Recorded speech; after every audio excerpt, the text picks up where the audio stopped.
I am Ashanti.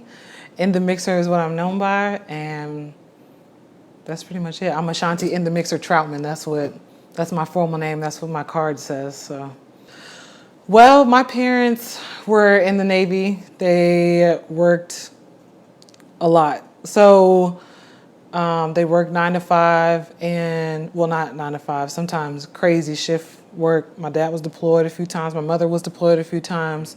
I'm the oldest of three, and so helping out with my brother and sister. My mom used to take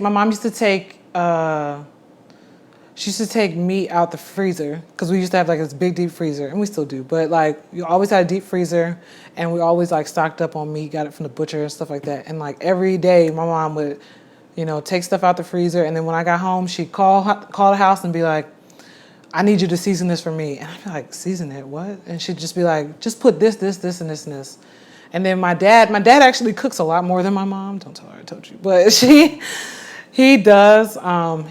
He loves to cook. He barbecues. He's a grill master. That's what I like to call him. But as I was growing up, I used to watch him cook a lot. I used to just sit with him. I'm a daddy's girl, so I used to just sit in the kitchen and just watch him cut up the cheese for the macaroni. That's when you had to cut up cheese. We didn't have shredded cheese. You had to actually cut the cheese. So I used to cut cheese for him. So, but I guess it just manifested. I've always loved cooking or being in the kitchen. So, well, it's weird. By trade, I'm actually a blogger. I've been a blogger for 5 years now. And I've always been into radio, mass communications, stuff like that. So I actually had a online radio show called On Air Within the Mixer. It was on this website called hiphophighlights.com. It's an online radio show. And I remember I was interviewing a guy, and his name is Monty Thorne. He's a exec for State Farm. And we were talking about insurance, how, it's important to have insurance. And it was me, and then I have another friend, her name is Chanel, who was there, and she actually had a segment on my show. And I had just made some chicken Alfredo before we came to the studio because it was a late night show. It's like from 11 to 12 or 10 to 12.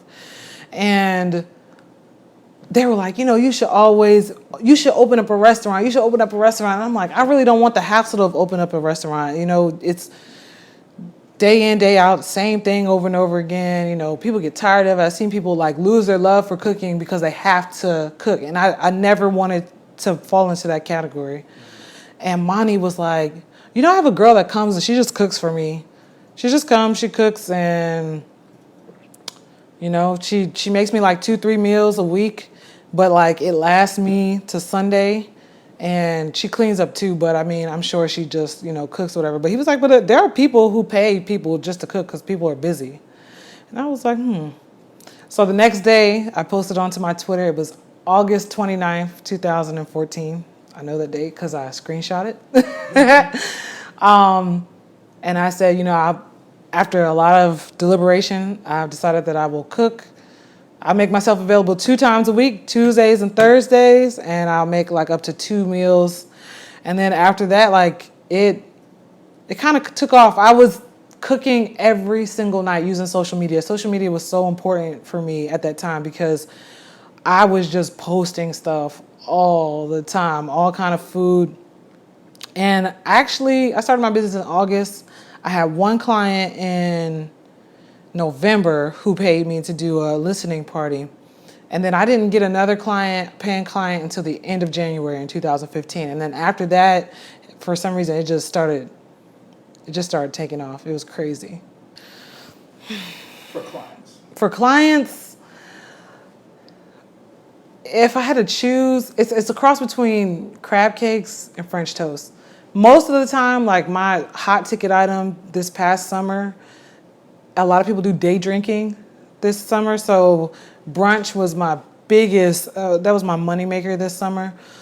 So if I had to choose, it'd be French toast. Every time I do a brunch, they always want French toast. If you look at my reviews, everybody says you got to try the French toast. So I guess it's probably my most favorite thing to do because my dad had something to do with my French toast. Like I put a hint of rum in my French toast, and that was his idea. So The best memory, if I had to choose one.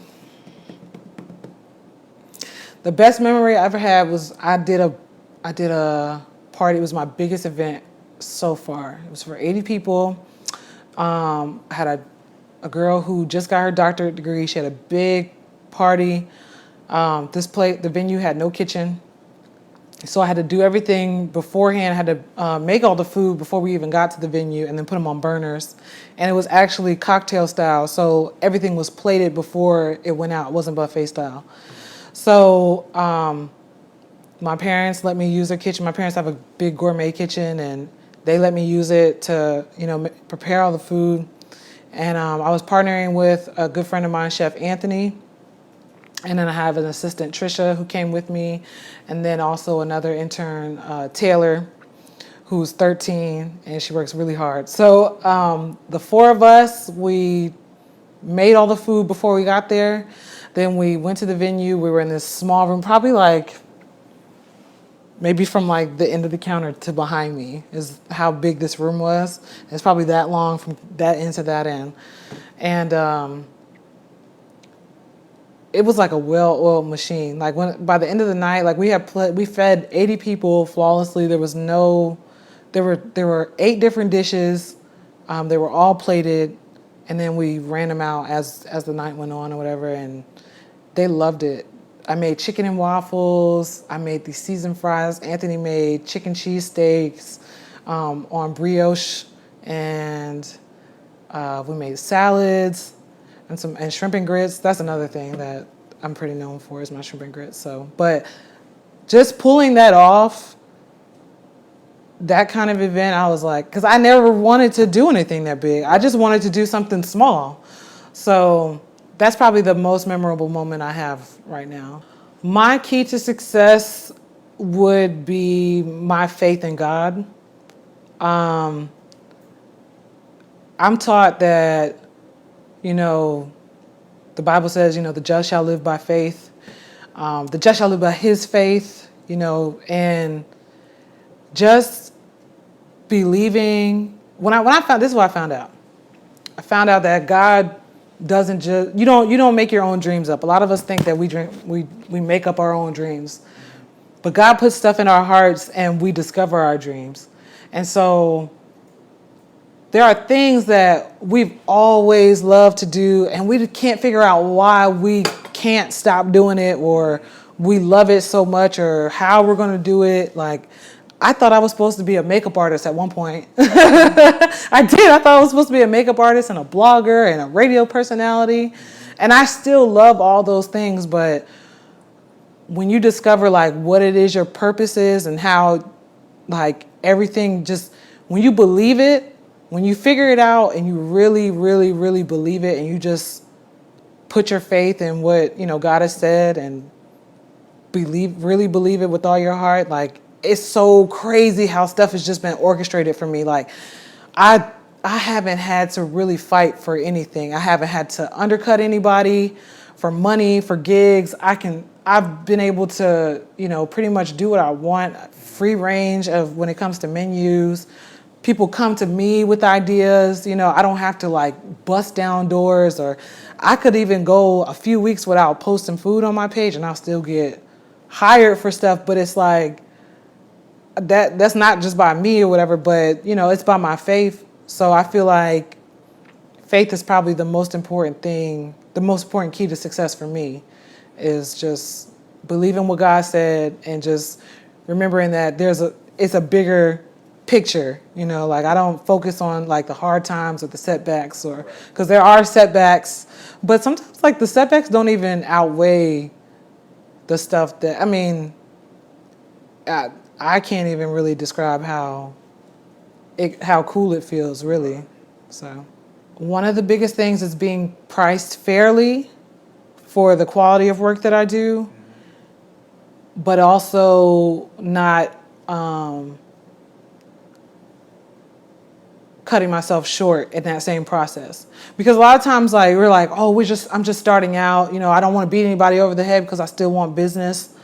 But at the same time, just knowing you got to know the quality of work. I'm self-taught, so it was really intimidating for me at first to start cooking because I'm like my peers are chefs that have been professionally trained, and I've been trained off of YouTube. So, I mean, from what I've learned from my parents and just growing up, but I've done a lot of research just online and, reading and YouTube videos and Pinterest and stuff like that, like has really helped me even when it comes to knife skills, basic cooking skills, like I still do all of that. So, but the quality of my product, fairly pricing it for the area that I'm in, and knowing my worth is probably the biggest obstacle because people are always trying to get the biggest bang for their buck. So being able to say no, knowing your worth and being able to step away and say, okay, I don't need the money that bad,